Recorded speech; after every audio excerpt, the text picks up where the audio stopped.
नमस्कार बच्चों, आप सभी का स्वागत है तिवारी एकेडमी में।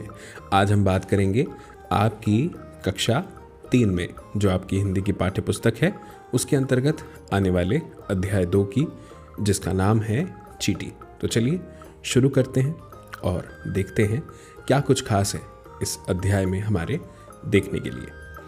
सबसे पहले देखिए, लिखा हुआ है आनंदमयी कविता, यानी ये जो कविता है ये आनंदमयी कविता है और इसे पढ़कर हमें बहुत आनंद मिलेगा। तो चलिए शुरू करते हैं। चींटी के बारे में आप क्या जानते हैं?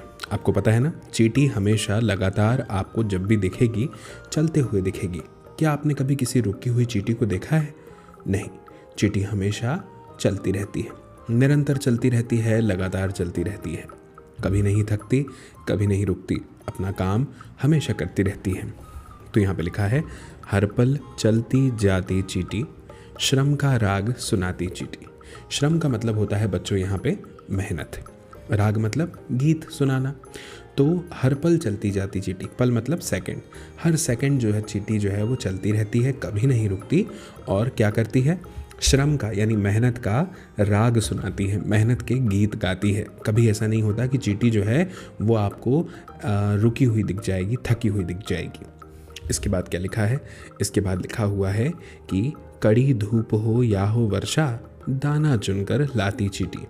यानी चाहे मौसम कोई भी हो, है ना। कई बार क्या होता है कि हम अपना काम करने के लिए बच्चों बहाना बना देते हैं ना। अक्सर आप ऐसा करते हैं, आप कहते हैं कि अरे अभी तो मुझे खेलने जाना है, तो मैं बाद में पढ़ाई करूँगा या करूँगी।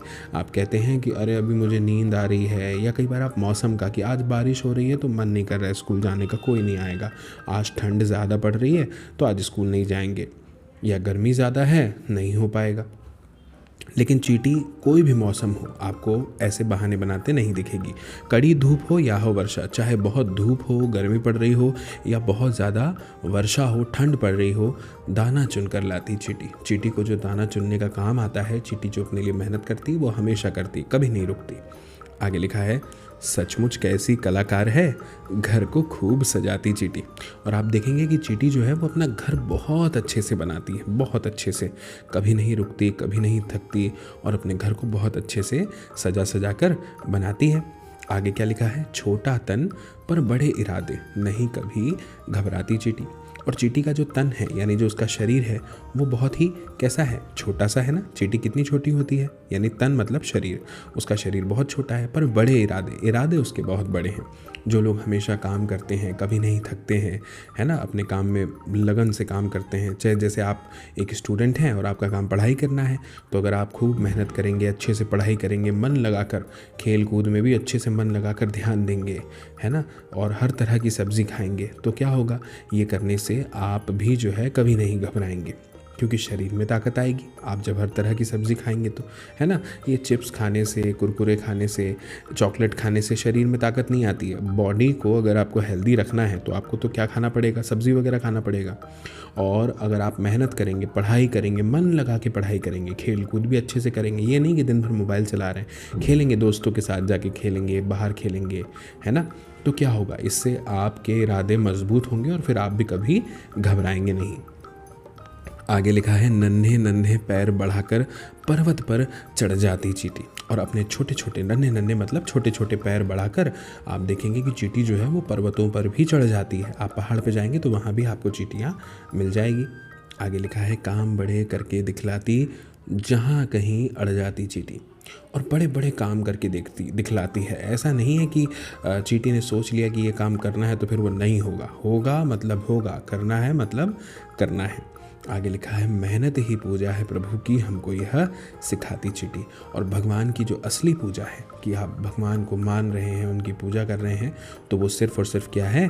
मेहनत है। और ये हमको कौन सिखाता है? ये हमको सिखाती है चींटी।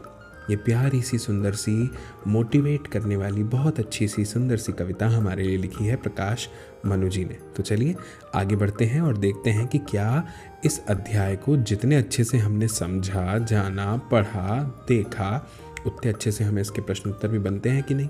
लेकिन इससे पहले कि हम इसके प्रश्न उत्तरों पर चर्चा करें, देखिए आपके इसी अध्याय में, इसी चैप्टर में पढ़ने के लिए एक बहुत ही प्यारी सी ये यहाँ पर बात लिखी गई है, चींटी और हाथी की छुपन छुपाई। छोटी सी कहानी जैसा है, चलिए मैं आपके सामने पढ़ता हूँ, बड़ा मज़ा आएगा।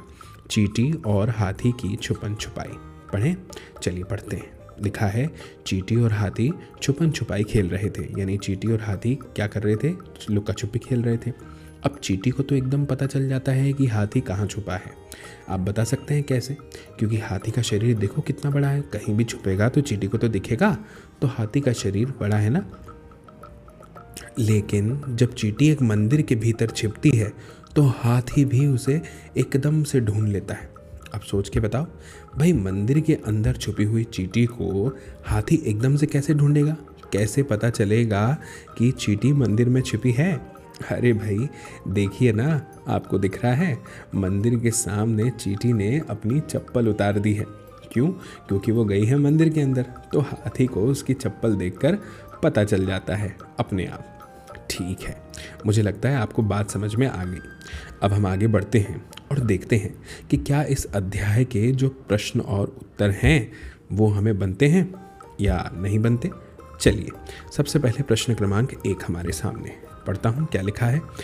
आपने अपने आसपास घर और विद्यालय में कौन कौन से जीव जंतु देखे हैं, बताइए। तो देखिए मैं बताता हूँ। जीव जंतु जो घरों और विद्यालयों में सामान्य रूप से देखे जाते हैं उनमें कुछ निम्नलिखित हैं, जैसे चींटी, मक्खियाँ, तितली, मधुमक्खी, कुत्ता, बिल्ली, गाय, भैंस, मुर्गा, भेड़, बकरी, घोड़ा आदि। ठीक है, ये सिर्फ कुछ उदाहरण हैं। असल में और भी कई प्रकार के जीव जंतु हो सकते हैं। अब बात तो सही है ना, जो जीव जंतुओं को आप अपने घर के और विद्यालय के आसपास देखते हैं बच्चों, उसमें कितनी सारी चीज़ें आपको दिखती हैं। आप बताइए भाई, चींटी तो आपने कई बार अपने घर में ही देखी होगी, मक्खियाँ देखने को मिल जाती हैं, और हमारे जो बगीचा होता है, गार्डन होता है, वहाँ पर हमें कई बार तितली देखने को मिल जाती है। मधुमक्खी, कुत्ता, बिल्ली, गाय, भैंस, मुर्गा, ये सब तो ऐसी चीज़ें हैं जो हमें कई बार रास्ते में देखने को मिल जाती है। सही कहा ना मैंने। घोड़ा भी आपने देखा होगा, बकरी को भी आपने देखा होगा, और भी कई सारे जीव जंतु हैं जो आप देखते होंगे। बिल्ली को देख लेते हैं, है ना। ठीक है, तो ये सिर्फ कुछ ही उदाहरण हैं। इसके अलावा और भी चीज़ें हैं जो आपको दिखाई देती हैं जीव जंतुओं के तौर पे।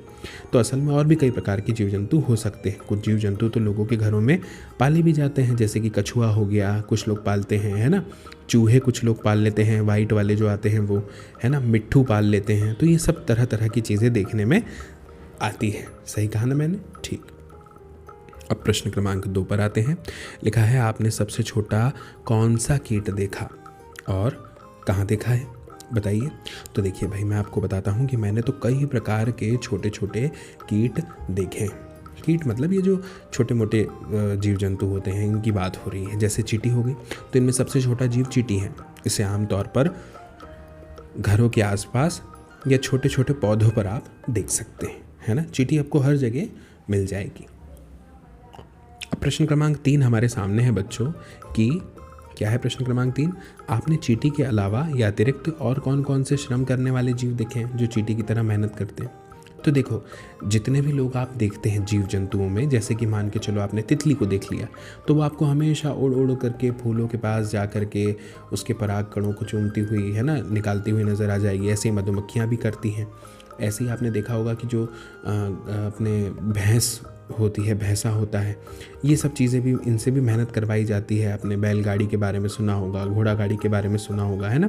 तो मैंने कुछ नाम लिखे, जैसे मकड़ी भी अपना जाला बुनते हुए दिखाई देती है हमें। मधुमक्खी, टिड्डा, घोड़ा, बैल, भैंसा, ये सब श्रम करने वाले जीव दिखाई देते हैं। ठीक है, अब अगला प्रश्न है प्रश्न क्रमांक 4 की नन्ही चींटी के बारे में अपना कोई अनुभव बताइए। तो देखो, ये प्रश्न का उत्तर तो आपको अपने हिसाब से देना होगा। मेरा जो उत्तर है वो ऐसा है, मैंने आपको बता देना है कि कई बार नन्ही चींटियों को जब मैं देखता हूँ, मैंने देखा है तो जो आपसी सहयोग से काम कर रही थी, यानी एक दूसरे के साथ। आपने देखा होगा चींटी एकदम लाइन में चलती है ना। उनका छोटा आकार, साथ मिलकर काम करने की जो क्षमता है वो हमेशा हमें प्रेरित करती है। हम उन्हें अपने घरों के आसपास, खेतों में नहीं बल्कि हर स्थान पर अपने भोजन के लिए निरंतर मेहनत करते हुए देखते हैं ना। अपने पर्यावरण में अद्भुत प्रतिबद्धता और संगठनशीलता का प्रदर्शन करती है कौन? चींटी। आपने देखा होगा कई बार हम जब खाना खाते हैं या कुछ मीठा खा रहे होते हैं, घर पे बन रहा होता है, तो थोड़े बहुत शक्कर के दाने इधर उधर गिर जाते हैं तो चींटियाँ उन्हें ले जाती है अपने भोजन के रूप में। तो इसलिए मैंने यहाँ पे ये लाइन लिखी है उत्तर में कि जो अपने आसपास, बल्कि खेतों में ही नहीं, आप देखेंगे कि पर्यावरण में अद्भुत प्रतिबद्धता के साथ में, प्रतिबद्धता यानी लगन, एक ऐसा आपके वो विचार जो आपको हमेशा काम करने के लिए बोलते रहते हैं, उन्हें कहते हैं प्रतिबद्धता। संगठनशीलता यानी ग्रुप में काम करना, टीम की वैल्यू को समझना, है ना। आप लोग अक्सर खेल खेलते हैं तो टीम में खेलते हैं ना, तो टीम में ही तो खेल खेला जाता है। टीम की एक अपनी वैल्यू होती है। हम टीम स्पिरिट सीखते हैं, कैसे हम एक दूसरे को सपोर्ट करें, तभी तो टीम जीतती है। टीम जब जीतती है तो किसी अकेले की मेहनत नहीं होती। ठीक है, तो इस तरह की बात हो गई। अब ये प्रश्न हमारे सामने है कि ये कुछ नीचे वस्तुओं के चित्र बने हैं, बताइए चींटियाँ जो हैं वो क्या खाएंगी इसमें से, और उन पर स्माइली का चिन्ह बनाइए।